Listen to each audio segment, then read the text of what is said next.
We're here. We have a royal decree. All right, ladies and gentlemen, in this box, we contain some delicate information for you guys. So, let's see what we got. Hey guys, first thing, thank you for being here. We want to let everyone know we will be adding a new Warzone player starting December 2021. What? Our baby was the size of a cherry, Whoa, dude. and now it's an olive. Next week, what is it gonna be? It's the size of a fig. Holy smokes, it's a big one. Next week, ladies and gentlemen, and we're gonna be doing our gender reveal through Warzone as well. All right. Safe, it's safe, it's safe. Guys, I think it's safe. All right, ready? You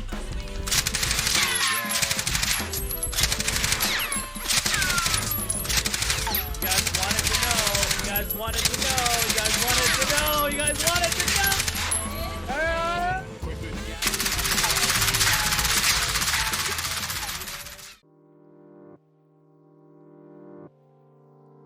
To think, guys, of what a journey it took to get here. Many events transpired. We've made very many memorable moments. We've climbed mountains. We've shedded tears. We spread laughter.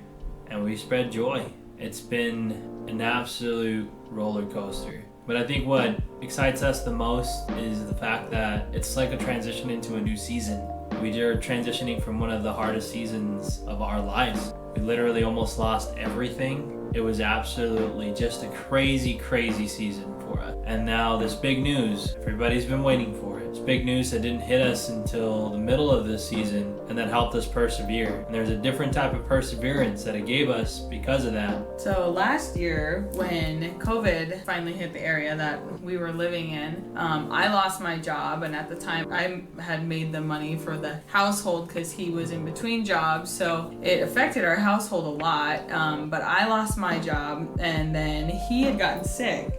And with him being sick, right when the pandemic hit, they didn't want him to return to work at all unless he had a doctor's note. But he wasn't in eligibility period for his work yet, so we couldn't take him to the emergency room to get it done. None of the walk-ins were taking people with any COVID symptoms. So without a doctor's note, we didn't have any primary physician for him. He couldn't go back to work. So we had like a 2-3 week period where we didn't have anything to do, and decided we would go home and visit family in North Dakota. We hadn't been there in like, I don't know how long it was.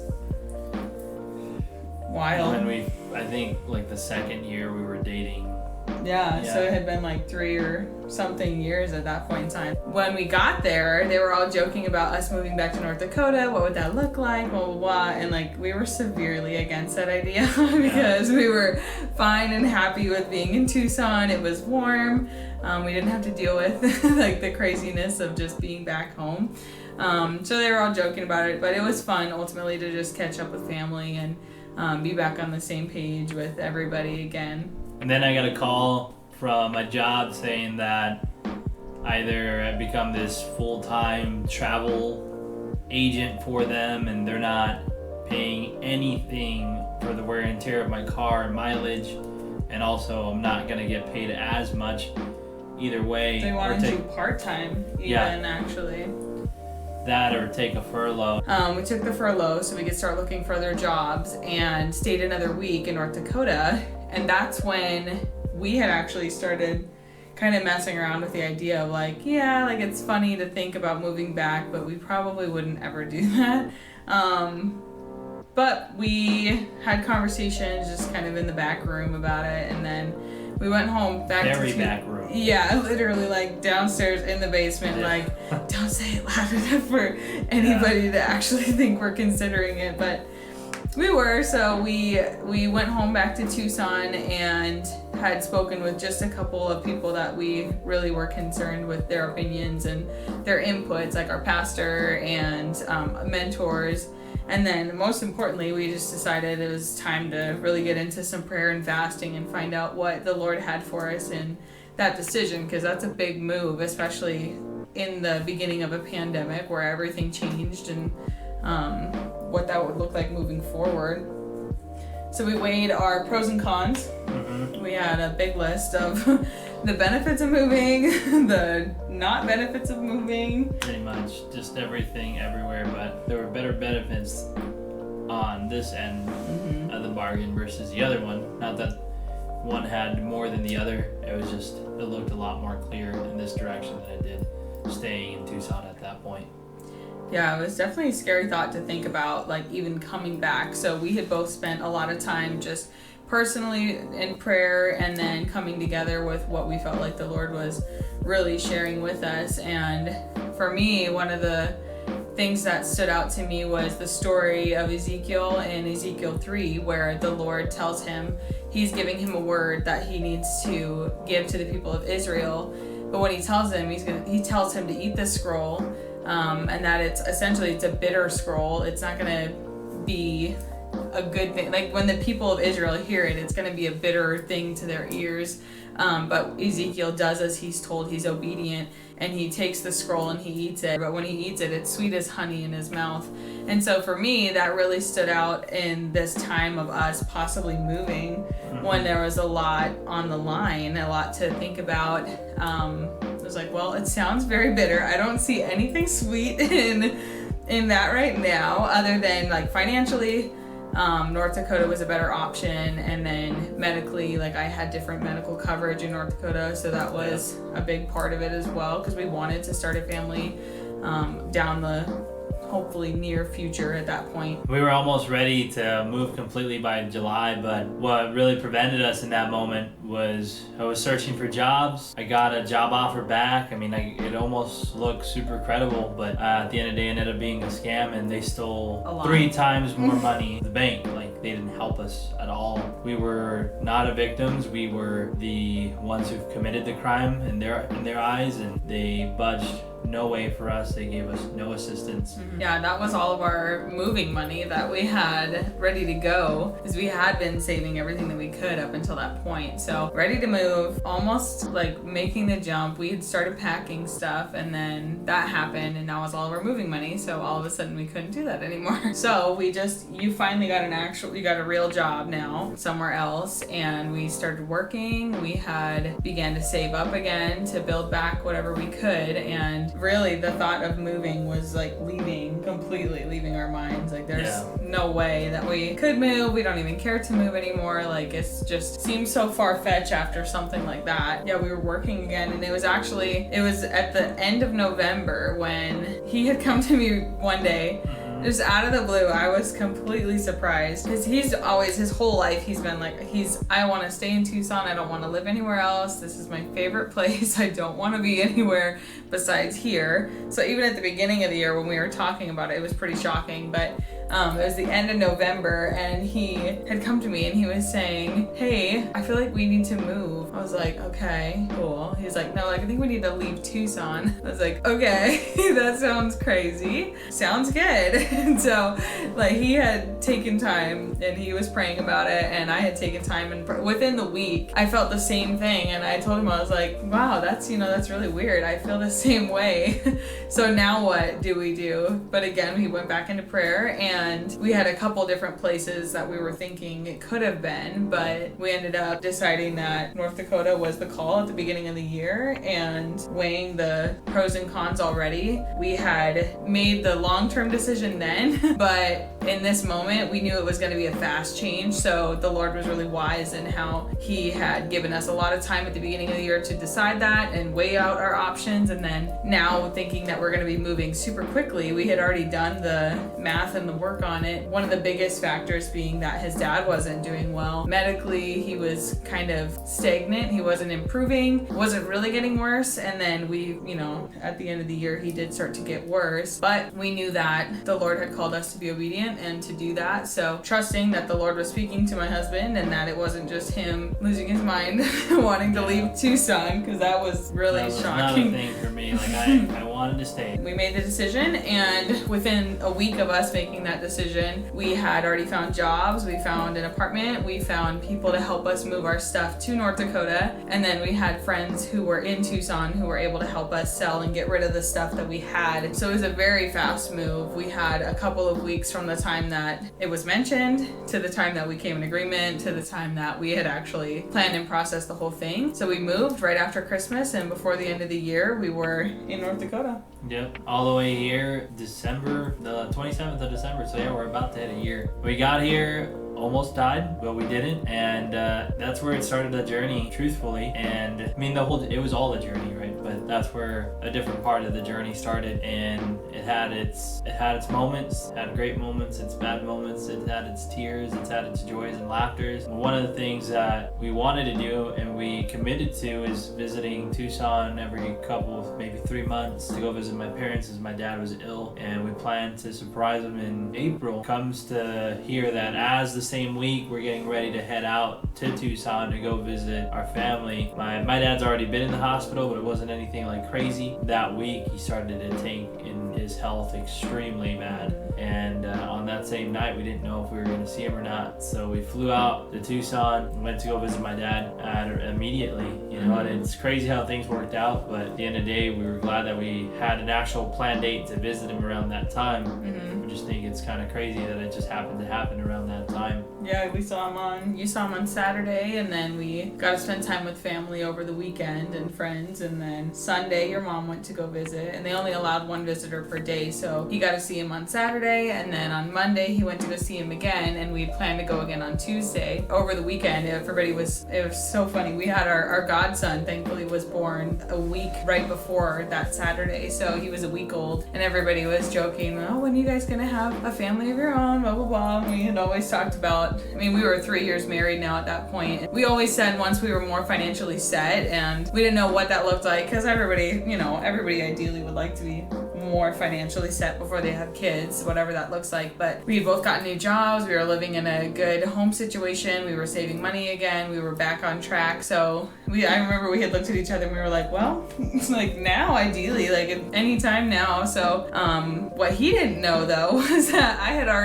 was already thinking that maybe there was a possibility that we were already on track to do that a little further than planning it out. So I was trying to find a time during our trip where I could actually go and get a test to find out, and it wasn't until Tuesday morning before we went to the hospital that I was able to actually go and get one. So went to go get one, I got a little pack of them or whatever, and then got back home, and it was time for us to go to the hospital. We were going to go later in the day, but we had heard from his brother that his dad wasn't doing really well, didn't know how long he was going to hang in there for, so we left right away with his mom, got to the hospital to go visit his dad, and it was really tough to get there, find that we had gotten there just a little too short, and we didn't get to say goodbye to him. But yeah, we got there 45 minutes after he passed, and it was just a horrible time. It's hard for his mom. His mom had always talked about wanting to be there.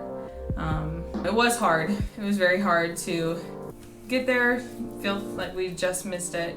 But especially knowing what I thought that I knew was that this was potentially going to be the opportunity to tell him for the first time he was going to be a grandpa, and that meant a lot. So we took time and we sat with his mom, and you got to stand over your dad and pray over the situation, pray over the moment. We got to silently pray for his mom while we were there and just spend some time with his dad. Although he had passed, it was really all the four of us lived together for a long time. I had still needed to use the restroom because I was planning to take a test earlier. Went to go check, and to my complete shock, I wasn't really expecting it to be positive. It was shocking, because in that moment you really don't think about other kind of news when you just lose somebody. I had taken it and it was positive, and I couldn't think of anything else to do, but I walked back and I just grabbed him real quick and we walked down to the end of the hallway and I shared the news with him because it was something that in the moment it was hard to know because of the circumstance. I really wanted to be able to share that news with his dad when we found out, but at the very least sharing it with him right away. And it ended up working. I wouldn't say working out, it just ended up being an intimate moment for us as well, because we did get to go back in the room and still in a sense get to share that with his dad, and that was very special to us. And we went to celebrate with family the life of your dad, and we ended up telling his mom right away too about the surprise that was on the way. And it was cool because it was, again, like, you don't find those things out in the same day. She was excited though. Yeah, that's what really helped her get through it. It was just a dark time for us. Our daughter really helped us see the light at the end of the tunnel. We never thought that there wasn't light at the end of the tunnel. It was just really hard to see throughout our entire period of just being battered by life. And right when we thought things were turning around, we got hit again. But it was just that gift God gave us to be able to see and have that different type of perseverance again. It was literally that day that it made me think of the Bible verse again, that Ezekiel, and to think losing his dad was more than bitter. It was more than that. But thinking about the bitterness, and then the bitterness of having to move, the bitterness of like leaving behind and losing that time. We knew we were going to be choosing to cut our time shorter with him in person, and then having him pass was really hard. But then at the same time, that was the honey that the Lord had told us about. So it was difficult, but it was that verse coming to life for us. It was everything that now, as we've chosen her name and are getting to share that with you, it really felt fitting to put all of it together. The circumstance from the beginning of 2020 all the way until now, as we are literally 39 weeks today waiting for her to come any minute now. It all made sense.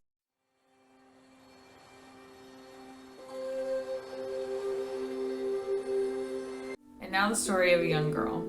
She was raised as an outcast by an outcast who essentially raised her as her father figure. She wanted to prove to the other villagers that she was just as much a part of the village as they were. She wanted to learn who her mother was and find out what was so different about her than the rest of the children in the village.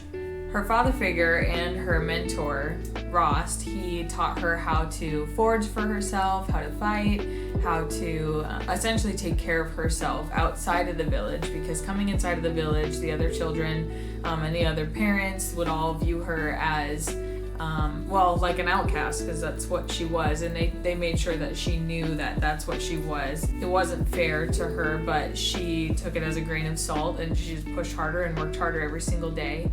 This village had a ceremony called the Proving, where they would compete and there would be a victor at the end of it, and this would be essentially the strongest warrior. And she made a point that she wanted to be a part of this because she felt that it would help the others see her the way that she thought that she should be viewed, because she's been a part of this village as long as the other children have. They've just treated her differently. So she trained from a young child with Rost all the way through her adolescence and into her young adult years.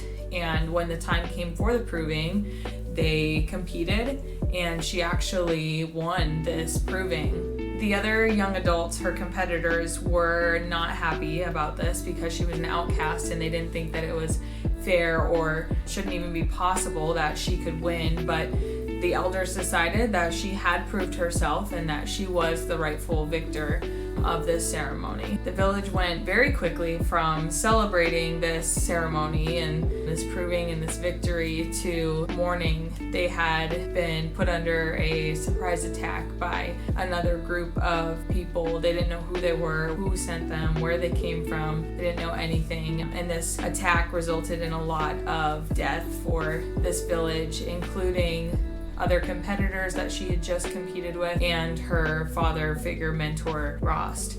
While this was very hard for her, she, as she always has, decided that she wanted to push through and figure out what had happened, who these people were, what she could do about it. She was not the type to just sit by and let things like this happen to people who didn't deserve it. She was very passionate about the village, even though they hadn't accepted her for who she was. She fought for them. She wanted to prove herself to be a part of their village. So them being under attack and losing innocent lives from the village, women, children, other competitors who she grew up with essentially, and her father figure Rost was something that she was not about to just let happen without doing anything. So she set out on a mission to find out who these attackers were, and along the process she finds out more about who her mother was. She comes across a group of elders who knew who her mother was, and they give her more information about why she was placed at this village.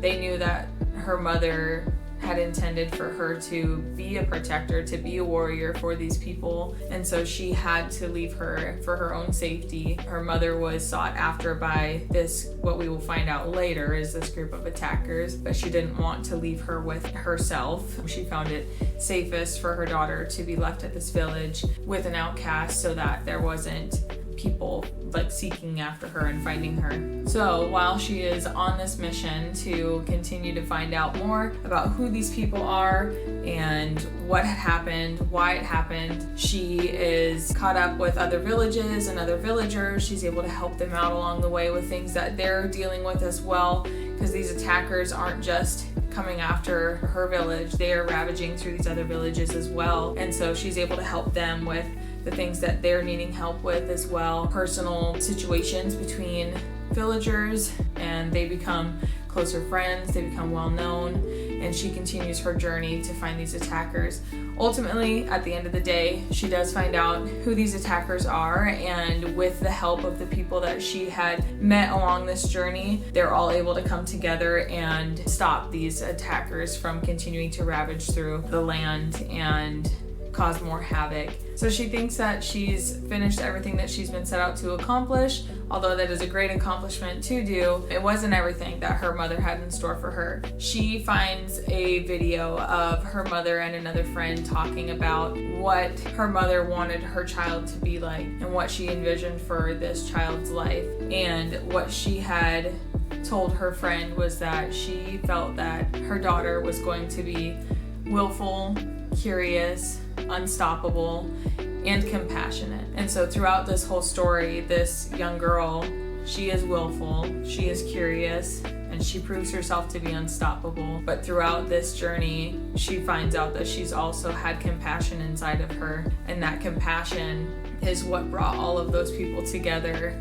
When I think of Ezekiel 3, I think of who God made Ezekiel to be.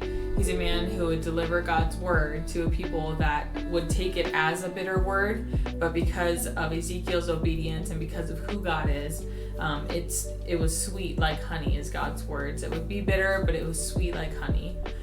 Like the girl in this story, like Ezekiel being obedient to God, delivering a seemingly bitter word turned to sweet as honey, our daughter has already proven that out of the bitterness of moving, the bitterness of losing a parent, the bitterness of being obedient when it seems hard, through the gift of our daughter, God has given us our honey.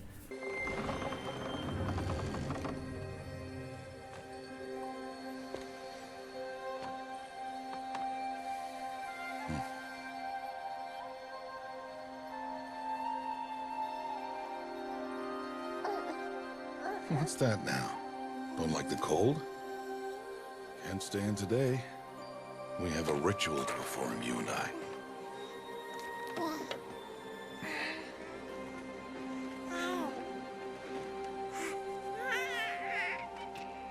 Here. Wear this. It belonged to my daughter.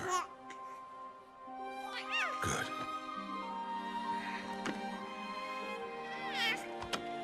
Today, I speak your name, girl. But will the goddess speak it back?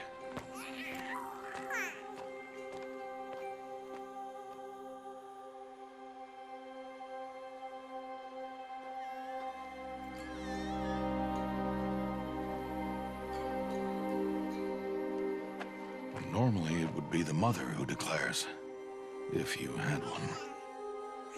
The whole village would attend, and matriarchs perform the ritual. But we are outcasts. Even so, we keep the tribe's rituals. Otherwise, we might become like the faithless old ones, who turned their backs on the goddess. But their wickedness doomed them. To us, were left the splendors of creation. Beasts of air, water, earth, and steel.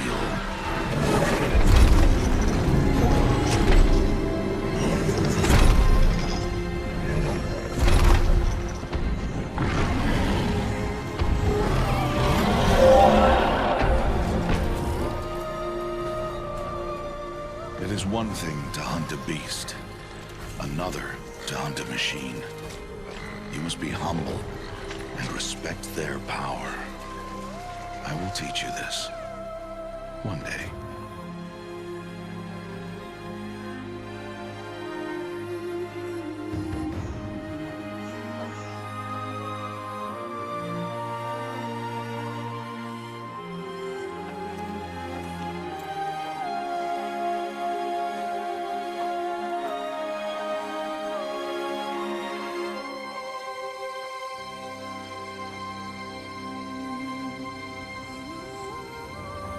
High Matriarch Tirsa. What is she doing here? Does she mean to forbid the ritual?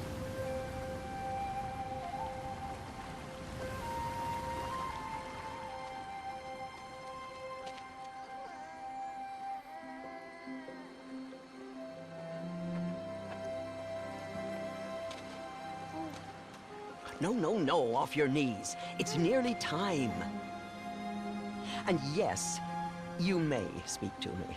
You came to bless the naming, Have not 6 months gone by since we entrusted her to you?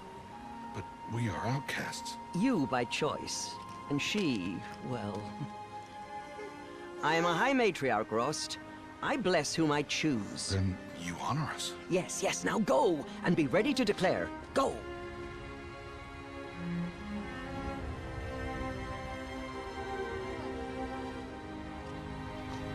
Oh, Mother, this child needs a name by which to know her.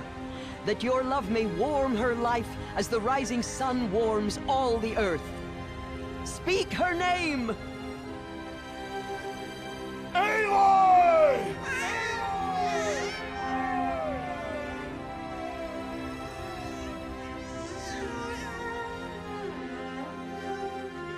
And so her name is blessed. So after we pick Aloy, we're in a debate for a middle name. That one took a while. A lot of it was from my culture and our traditions. Like, we really don't do middle names, we just do last names. But I think we finally found one that stuck. Through our experience with her, and as we explained before, just what it meant to have her, we decided to stick with something that related a lot to her attributes. It resembles light, hope, warmth, joy. I mean, truthfully, like I said, she really did help us see in a dark place. It was really hard. If it wasn't for her, I feel like it would have been extremely hard. We wouldn't have lost track, but we definitely would be fighting through some trenches. And her being a light has just enabled a lot of people to see, you know? A lot of people that she has healed without her actually even being here. Healing was one of them, and I think healing really came through myself, my wife.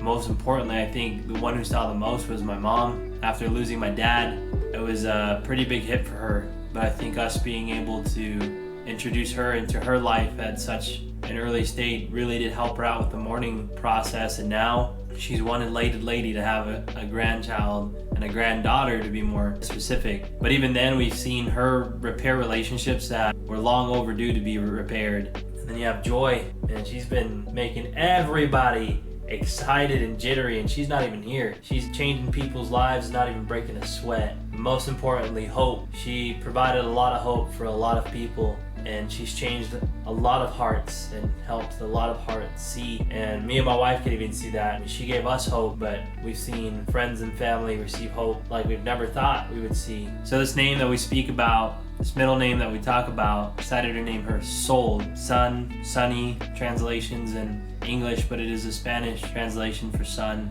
because she just brings a lot of warmth, she brings a lot of light, a lot of hope, and a lot of joy, and I think we're all ready to have her here.